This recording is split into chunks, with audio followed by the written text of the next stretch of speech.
question APR la wala opposition est-ce que c'est pas une question de citoyenneté parce que bu fekkee ni que yéen ci yéen la ñuy nekk di dem foofu pour de l'argent pour après taper sur des populations non c'est que là il y a problème. vous avez trop mal compris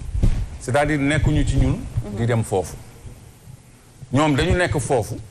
te gëmuñu lañ fay def. vous avez dit tout à l'heure que ci seen ay boy lañ. dama lay expliquer dañuy ñëw ci ñun di def ay confidence di wax lii ak lii ak lii di joxe ay détails ça veut pas dire qu'ils sont avec nous donc preuve pour Mame Mbaye Niang ak Pape Gorgui Ndong. Pape Gorgui de moom nee na këram ku ko taal moom. non sa kër bu yow nga sa kër kenn du fa fanaan. yaa ngi def digression. kenn waxul wax na ko Sonko de. kenn waxul taal kër kenn waxul Sonko. gis nga Mame Mbaye Niang ak Pape Gorgui Ndong ñoom ñoo déclaré publiquement di xëccoo sax paternité les marrons du feu ça c'est des vidéos qui existent. ça c'est des preuves. mais oui vous voulez les vidéos. waaw. mais man su ma yëgoon ma may leen ko ngeen insérer ko au montage tout de suite. après nga envoyé ñu ko. vidéo yaa ngi fii. après nga envoyé ñu ko je vous offre ça. ba président Macky Sall sax arbitré na. mais marron du feu yooyu est-ce que bokk na ak nervi yi nga xam ne ñooy génn ñoom la nit ñi parce que marron du feu ñun bañ leen di xam mooy dañ doon accompagner temps campagne surtout lañ gënoon a fës. mais ñan ñooy accompagner mais est-ce que nervi yi ñu gis ñoom la ñooy accompagner Macky Sall ba tey te Macky Sall da ko cautionné ba noppi dafa arbitrer en faveur de Pape Gorgui Ndong presque parce que nee na c'est des jeunes de Pikine qui ont eu l'initiative Pikine c'est Pape Gorgui Ndong tuddee ko alerte protection. mais mën nga ci xaar peut-être une plainte ni accusation yi. attends. mën nga ci xaar. attends parce que ay accusation même si wax nga ne denc nga say preuve quand même. yéen a ngi perdre le fil même. damay ñëw ci li tax Amadou Diouf wax. c'est parce que j'ai désigné nommément Mame Mbaye Niang et Pape Gorgui Ndong comme étant les responsables des marrons du feu. jour bi Mame Mbaye Niang naan ku fi manifester dina xam ku wet dina manifester. jour boobu la ñu molesté Abdou Karim ça je l'ai dit ci conférence de presse Abdou Karim. léegi ñoom duñu ma porter plainte duñu ma démentir duñu commenter samay propos parce que du tey laa koy doog a wax du tey laa ko dala wax et je le dis sur un plateau de télévision parce que ñoom ñu ngi may seetaan ils le feront jamais c'est pour ça que ñuy génnee ay second couteau yu lay attaquer toujours avec la même rengaine l'affaire Metsi donc loolu c'est un manque de courage politique parce que man dama leen di tudd ñoom dama leen di accuser ñoom et j'interpelle le procureur ni mu ngi seetaan ñuy def. mais est-ce que nekkul c'est de bonne guerre nag Clédor parce que boo tapé fait fort ñoom it dañuy xool fu mu gën a méttee rek ñu daal di tapé foofu. et je dis en cas de violence eux ne seront pas épargnés Mame Mbaye Niang Pape Gorgui Ndong quand quelqu'un lance un message comme ça. mais ça fait pas plaisir en face parce que ñoom xam nañu communication boobu lourdeur am xam nañ ko ñoom léegi nag ils envoient des seconds couteaux te déstabiliser. léegi lan mooy nekk mais man pour déstabiliser Clédor Amadou bi nga wax ne moom aussi am na loo xam ne jël nga ko comme dogal ci moom loolu la ñu bëgg a xam en fait. da ngeen bëgg a xam ndax dama koy topp ci yoon. ou pas waaw. yéen nag vraiment vous voulez tout le temps jiitu paaka ci mbaram. ci mooy c'est-à-dire man j'ai toujours eu une carapace. pour encaisser ces coups-là mais léegi je ne suis plus seul donc dama am ñoo xam ne dañu nekk sama gannaaw am ñoo xam ne aussi dañu gëm li may def dañu bëgg li may def te ay affidés lañu donc ne serait-ce que pour ñooñu dinaa toftal ci wax jooju jëf parce que dafa am ay wax yoo xam ni jëf moo koy tontu il faut poser des actes. jëf ji lan la. L'acte, c'est une citation directe à comparer. C'est déjà envoyé ou pas encore? kooku moom di ngeen ko xam dans les prochains jours. donc loolu c'est pour que nul n'en ignore. Je le fais pas pour monsieur Diouf mais je le fais pour le débat public. bu fekkee ni dañuy attaquer Clédor ñu attaquer ko ci mu wax Mame Mbaye Niang ay nervi la recruter ñooñu ñooy ànd ak président ñooy dal ci kaw nit ñi. donc dorénavant bu ñu la déggee mooy képp ku tuddati peut-être Clédor rappeler peut-être li nga xam ne mooy mbirum Babacar Seye mën na xaar une plainte une citation directe venant de vous. tout à fait parce que loolu mosuma ci bëgg a jëm xam nga lu tax parce que damay bañ a apparaître comme ku bëgg a fermer débat boobu wala ku ci nangul wax wala ku ci nekkul à l'aise tu comprends te man dama am un niveau de protection boo xam ne ci législation la découlé parce que loi d'amnistie ñu bëri dañ koy wax mais xamuñu quintessence loi bi koo wax lan mooy amnistie daf lay wax bon fait effacé nañ ko on n'en parle plus loolu rek la ci nit ñi xam mais il y a une disposition article 8 bu loi de 91 ak wala 9 bu loi de 92 buy wax ni il est interdit à tout magistrat à tout fonctionnaire à tout officier de mentionner verbalement ou par écrit implicitement ou explicitement les faits amnistiés sous réserve de 2 dispositions du code de procédure pénale mais loolu man mosuma ko jëfandikoo pourtant débat bi maa ngi ciy dégg lu nekk loolu man xam naa ni maa ngi yel boobu mais mosuma ko yëkkati ci kenn comprendre fi mu nekk nii nag téye naa ko ba mu dëgër xàcc ko ba ci kaw di xaar. ça vous fait de la peine. mais non.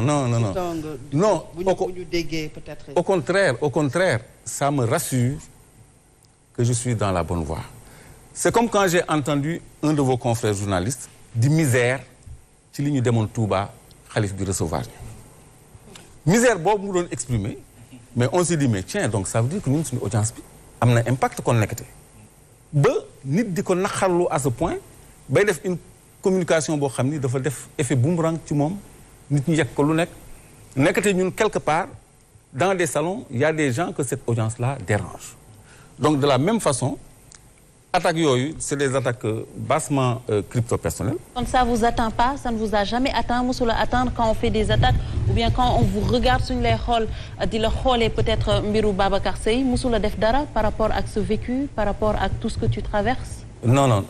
Tu sais la première force elle est mentale. Et quand on a une tranquillité de conscience, on a une force tranquille. C'est-à-dire man combien de fois laa dégg loolu. su fekkoon ni chaque fois ça me perturbe mais bu fekkoon ni sax j'ai quelque chose dans la conscience kon doon na ma du ma am sérénité doon na ma perturber mais est-ce que mën nañ ma attaquer autrement qu'en me rappelant ce passé boo xam ne les responsabilités ne sont toujours pas situées amul du ci li may indi dans le débat public du li may wax du sama posture du dara man tenir naa fi propos yu nekk fii seen plateau bi laa ni Macky Sall Total fay na 10 millions de dollars ci signature benn contrat am le président de la République bu noppi ni leen loolu c'est de la corruption procureur di ma dégg président di ma dégg pourquoi mënuñu apporter démenti ci loolu parce que c'est adossé à la vérité pourquoi mënuñu Mame Mbaye Niang ak Pape Gorgui Ndong mënuñu ma tontu mënuñu ma traîner tribunal parce que c'est adossé à la vérité li may wax dans les ressources naturelles c'est adossé à la vérité le reste sama xalaat la loo xalaat ci loi beeg yooyu c'est des questions d'opinion mais ce que j'apporte dans le débat public kenn mënu ci dindi dara léegi on m'attaque sous la ceinture pour me déstabiliser moralement alors que xamuñu ni man mais j'ai été tellement éprouvé dans ma vie j'ai été tellement forgé dans ma vie que loolu ça passe pour moi juste pour un baromètre damay xam ni ñi ko yebal am nañu lu leen metti et ça me fait plaisir loolu dama ciy kontaan mais pour la première fois nga def citation directe est-ce que aussi li ngay camoufler naan peut-être defu la dara nekkul di la attendre si nekkul di la attendre parce que yàgg nga ko dégg mais présentement ngay gën di am jéego ci wàllu politique wala bokk société civile jiite coalition citoyenne le peuple ne nga am na ñoo boot sa ginnaaw mais bu ñu demee ba tey mbir mi metti la ba mu yegg ci citation directe ci kàddu goo xam ne yàgg nga ko dégg est-ce que aussi firndeelul ne wax bi la metti c'est dommage que kii nekku fii Pa Assane Seck Pa Assane invité na ma RDV un gars il m'a attaqué brutalement sur ce sujet-là en direct. Un jour aussi Ndoumbelane attaqué nañ la ci publiquement. waaw mais est-ce que j'ai disjoncté est-ce que je me suis départi de ma sérénité pour autant fàtte naa sax ni j'en ai fait l'objet à Ndoumbelane est-ce que perturbé na ma est-ce que ça m'a fait perdre mon fil wala dama gedd mais man gis naa ñuy gedd ci plateau ñuy saagante ci plateau. bien sûr on va parler à cœur ouvert Clédor yow peut-être mën na la bañ a toucher mais par rapport ak sa famille comment justement ngeen di vivre loolu comment tu vois yow sa famille nu ñu koy vivre par rapport à ça. gis nga ma famille a traversé les mêmes épreuves parce que avant ñu àgg fii j'ai été victime de 10 ans de privation de liberté. te année yooyu moo gënoon a metti parce que y avait que la presse d'État année yooyu lañ ma doon dépeindre en monstre ma famille a vécu ça pendant 10 ans puis pendant 15 ans supplémentaires ça fait 25 ans c'est une famille forgée à l'épreuve man sama papa c'est un éducateur spécialisé sciences humaines la jàng donc ku am ay valeur la ku am dal la ba noppi daf ci mooñ famille bi donc man c'est à cause de ma famille que je suis comme je suis que laa am morale que laa tenir parce que ñoom ñoo ma accompagné pendant toutes ces longues années d'épreuves là donc mais profiter du passage pour les remercier ñoom ce qui les incombe mooy la tranquillité de conscience parce que nee na Aïcha boo bëggee topp lu nit ñi di wax mais da ngay nekk ni benn këyit ci ngelaw tey nga dem fii tu ne vis pas alors que moi je me construis tous les jours je fonctionne tous les jours léegi man mon problème mon souci c'est ma préoccupation c'est de faire passer ma caravane c'est tout li ci topp moom bëgguma sax am incorrection wax ko mais daal je me préoccuperai de faire passer ma caravane et elle est en train de passer parce que pourquoi monsieur Diouf ngeen bëgg jël waxam def ko émission moi ça me met mal à l'aise parce que Mamadou Ibra Kane il n'a pas eu ça de moi yow yaa ma posé woon question Mamadou Ibra Kane est-ce que tontu naa la ci j'ai zappé presque la question parce que li ma ci bëggoon xam naa ko gis naa ne mu ngi misère parce qu'on a eu une audience successful donc de la même façon lii bëgguma woon ñu def ci chou gras mais comme duñ ci def émission sax mais xam nga rek il fallait que ñu wax ci parce qu'on parle que de ça il fallait que ñu wax ci mais oui sinon je comprends dinañ jéem a avancer et puis vous n'étiez pas obligé aussi de me donner une opportunité de parce que c'est la première fois ñu dégg la nga wax yu mel nii aussi ci plateau à part bu Ahmed Aïdara waaw à part bu Ahmed bi de fond en comble man fu ma dem nga ñëw ci mais depuis lors peut-être c'est pas un sujet tabou pour moi man je me livre pas à la presse man du ma musuma la ñëw ni la question bii nga may posé bii dama ci wax bii duma ci wax moi je demande pas de protocole d'ITV loolu nangul nañ la ko man je me livre avec sincérité avec naturel